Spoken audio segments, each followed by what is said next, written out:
অনেক দিন ধরে ভাবছি স্কেবিস বা চুলকানো নিয়ে ভিডিও দেবো, কিন্তু বারবার পিছিয়ে আসছি। কারণ এই রোগটা এমনই যেখানে প্রথমেই হোমিওপ্যাথি চিকিৎসা খুব কম রোগীই করে। স্কেবিসের চুলকানোর জ্বালায় রোগীরা এতটাই কষ্ট পায় যে প্রথমেই রোগীরা অন্যান্য প্যাথির আশ্রয় নেয়, অথবা 2-4 দিন হোমিওপ্যাথি চিকিৎসা করার পরেই অন্যান্য প্যাথিতে চলে যায়। পরে যখন শরীরের অন্যান্য অঙ্গের অন্যান্য সমস্যা, যেমন ফুসফুসের সমস্যা, বাতের ব্যথা এইসব প্রকাশ পায়, অথবা শরীরের অন্যান্য জায়গায় নতুন করে স্কেবিসের চুলকানির প্রাদুর্ভাব ঘটে, তখন হোমিওপ্যাথি চিকিৎসা করতে আসে রোগীরা। তখন তাকে সারিয়ে তোলা আরও কঠিন হয়ে পড়ে। এটা মানতেই হবে যে স্কেবিসের চুলকানো খুবই মারাত্মক। আবার নখ দিয়ে চুলকে চুলকে সেকেন্ডারি ইনফেকশন হয় চুলকানোর জায়গাগুলোতে, ফলে সেখানে পুঁজ জমে, এমনকি জ্বর অবধি শরীরে আসতে পারে। কিন্তু আপনারা যদি একটু ধৈর্য ধরে প্রথম থেকেই হোমিওপ্যাথি চিকিৎসা নেন, তাহলে কিন্তু স্কেবিসের চুলকানো কমিয়ে স্কেবিসকে ভালো করা সম্ভব। আজকে আমি বলবো স্কেবিস কী এর লক্ষণ, স্কেবিস কেন হয়, এর প্রতিকার কী, একে কিভাবে প্রতিরোধ করা সম্ভব, এবং সবথেকে সহজভাবে হোমিওপ্যাথি চিকিৎসা সম্বন্ধে। তাই আসুন ভিডিওটা একটুও স্কিপ না করে সম্পূর্ণ দেখতে থাকুন। নমস্কার, আমি ডাক্তার বিপ্লব কুণ্ডু আপনাদেরকে আরও একবার স্বাগত জানাচ্ছি আমার চ্যানেল দৈনন্দিন জীবনে হোমিওপ্যাথির আর একটা সম্পূর্ণ নতুন ভিডিওতে। স্কেবিস কি? সার্কোপ্টেরা স্কেবাই নামক খুব ছোট্ট একটা প্যারাসাইট বা পোকা আমাদের শরীরের চামড়ায় বাসা বাঁধে, আর যেখানে বাসা বাঁধে সেখানেই চুলকায়। এই প্যারাসাইট খুবই কন্টাজিয়াস প্রকৃতির হয়, অর্থাৎ খুব সহজেই একজনের থেকে আরেকজনের মধ্যে কন্ট্যাক্ট বা স্পর্শের মাধ্যমে ছড়িয়ে পড়ে, এবং এটা বেশি দেখা যায় স্কুলের বাচ্চাদের মধ্যে, হসপিটালে, বাড়িতে, পরিবারের সকলের মধ্যে। তাই অন্যান্য প্যাথিতে শুধুমাত্র স্কেবিসের রুগীকে নয়, পরিবারের সকলকেই দেয়া হয় ওষুধ মাখার জন্য এবং খাওয়ার জন্য। স্কেবিসের লক্ষণ কী? চুলকানো আর চুলকানো। খুব বেশি চুলকায় এই স্কেবিসে, চুলকে চুলকে ঘা হয়ে যায়। আর এই চুলকানো বৃদ্ধি পায় রাত্রে বিছানায় শুলে, কারণ বিছানার গরমে এই প্যারাসাইটগুলো আরও বেশি কার্যকর হয়ে ওঠে। শরীরের বিভিন্ন জায়গায় দেখতে পাওয়া যায় ইরাপশান, খুব ছোট্ট ছোট্ট হয় এই ইরাপশানগুলো। শরীরের কোথায় কোথায় স্কেবিসের প্রাদুর্ভাব ঘটে? শরীরের সব জায়গাতেই চামড়াতে স্কেবিসের প্রাদুর্ভাব ঘটতে পারে, তবে বেশি দেখা যায় হাত পায়ের আঙুলের ফাঁকে, কোমরে, পাছায়, বগলে, সেক্সুয়াল অর্গান এবং তার আশেপাশের এলাকায়। স্কেবিসের কমপ্লিকেশান কী? সেকেন্ডারি ইনফেকশান হয়ে পুঁজ জমে ঘা হওয়া, জ্বর আসা, আর স্কেবিস সাপ্রেশন হয়ে শরীরের অন্যান্য জায়গার সমস্যা, যেমন ফুসফুসের সমস্যা, পাকস্থলীর সমস্যা, জয়েন্ট পেনের সমস্যা এইসব দেখা যায়, অথবা শরীরের অন্যান্য জায়গায় নতুন করে স্কেবিসের প্রাদুর্ভাব হওয়া। স্কেবিসকে প্রতিরোধ করবেন কী করে? পরিষ্কার পরিচ্ছন্ন থাকা, খাওয়া দাওয়া, শরীরচর্চা ভালোভাবে করে ইমিউনিটি পাওয়ার ঠিক রাখা, বাড়িতে কারোর স্কেবিস হলে তার ব্যবহার করা জামা কাপড়, গামছা এসব অন্য কেউ ব্যবহার না করা, এবং ওই জিনিসগুলো প্রতিদিন ভালো করে গরম জলে পরিষ্কার করে নেওয়া।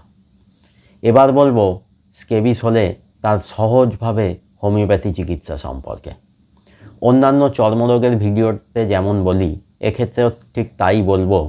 স্কেবিসের চুলকানো হলে আগেই দেখে নিন যে চুলকানোটা ঠান্ডা না গরম, কি দিলে কিছুক্ষণ কম থাকছে। যদি গরম সেঁক দিলে চুলকানোটা কিছুটা কমে, তাহলে খেতে হবে আমি এখন যে সমস্ত ওষুধগুলো বলবো তার মধ্যে যে কোনো একটা আপনার লক্ষণ অনুযায়ী।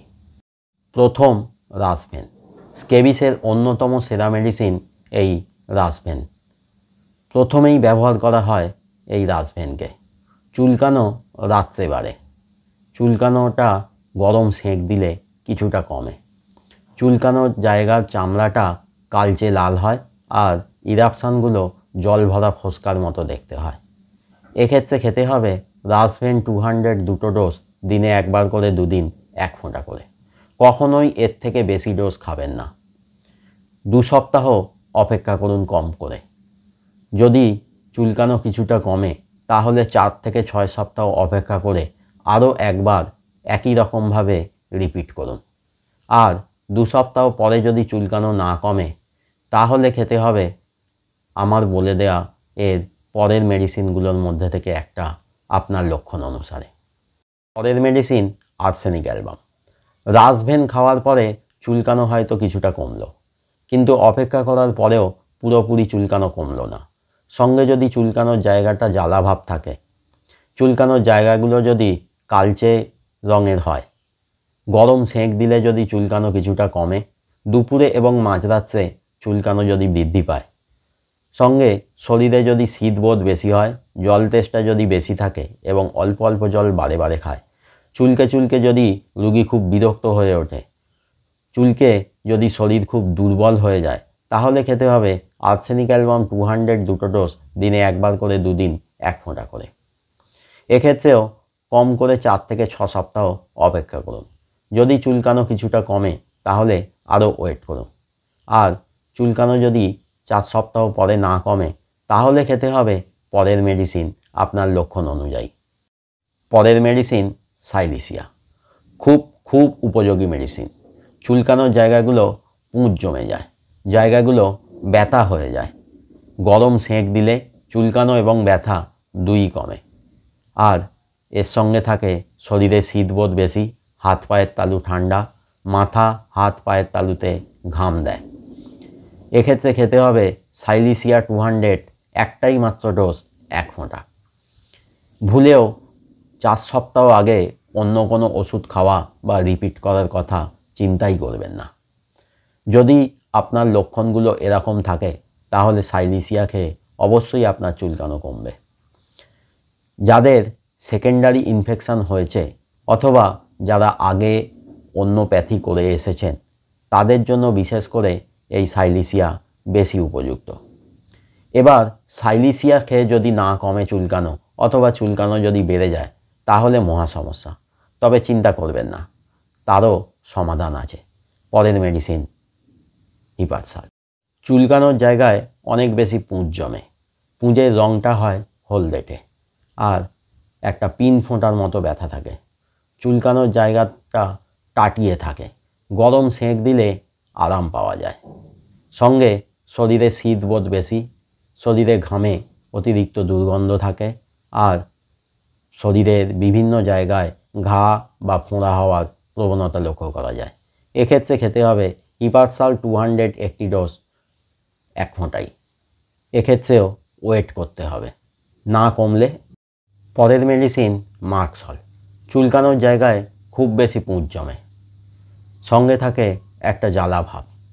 রাত্রে বিছানায় শুলে বিছানার গরমে চুলকানো বাড়ে এবং ঘাম দিলে চুলকানো বাড়ে। হালকা গরম সেঁক দিলে চুলকানোটা কমে।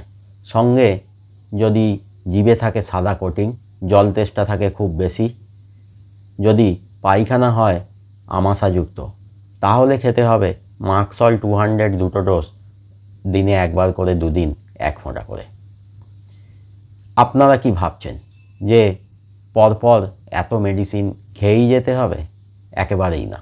যদি একদম প্রথমেই আপনারা হোমিওপ্যাথি চিকিৎসা শুরু করেন এদিক ওদিক ঘোরাঘুরি না করে, তাহলে এই স্টেজ অবধি আসতেই হবে না। আর যদি এদিক সেদিক ঘোরাঘুরি করে অনেক পরে হোমিওপ্যাথি চিকিৎসা শুরু করেন বা যদি এই স্কেবিসের কমপ্লিকেশানগুলো স্টার্ট হয়ে যায় তাহলে কিন্তু সত্যিই সমস্যা।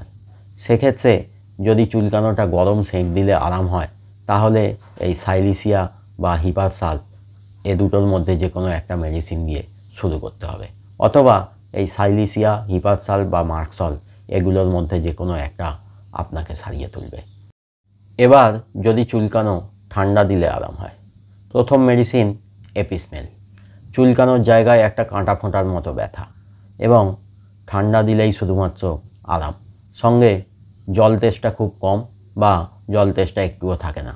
শরীরে গরম বোধ বেশি, হাত পায়ের তালু গরম। এক্ষেত্রে খেতে হবে এপিসমেল 30 2টি ডোজ, দিনে একবার করে 2 দিন 1 ফোঁটা করে।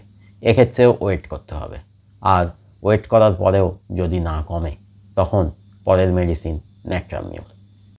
বেশিরভাগ ক্ষেত্রেই এপিসমেলের অসম্পূর্ণ কাজ সম্পূর্ণ করার জন্য প্রয়োজন হয় ন্যাট্রামিউরকে। চুলকানো ঠান্ডায় আরাম, সঙ্গে শরীরে গরম বোধ বেশি, জল তেষ্টা খুব বেশি, এবং যদি খাবার সময় পাতে কাঁচা নুন নিতে হয় তাহলে খেতে হবে ন্যাট্রামিউর 200, একটি মাত্র ডোজ 1 ফোঁটা। কম করে 1 থেকে 2 মাস অপেক্ষা করুন। চুলকানো যদি এই 1-2 মাসে কিছুটা কমে তাহলে আরও অপেক্ষা করুন। যদি দেখা যায় যে চুলকানো অনেকটা ভালো হয়ে গেছে কিন্তু পুরোটা কমেনি, তখন আপনারা একই রকমভাবে আরেকবার রিপিট করুন।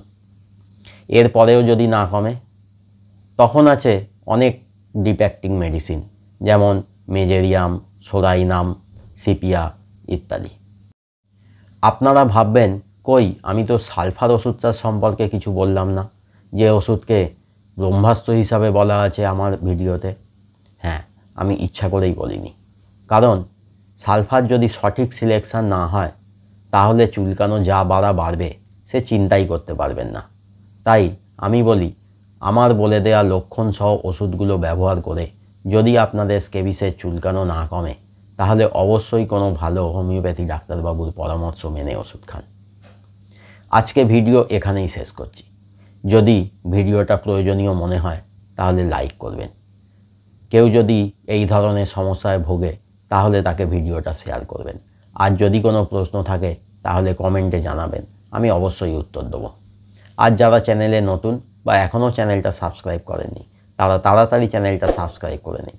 আর সাবস্ক্রাইব করার সময় পাশের বেল আইকনটা প্রেস করুন, তাহলেই নতুন ভিডিও এলে আপনারা নোটিফিকেশান পেয়ে যাবেন। সঙ্গে থাকবেন, ভালো থাকবেন, হোমিওপ্যাথির মাধ্যমে সুস্থ থাকবেন। আবার দেখা হবে খুব তাড়াতাড়ি অন্য আর একটা ভিডিও নিয়ে।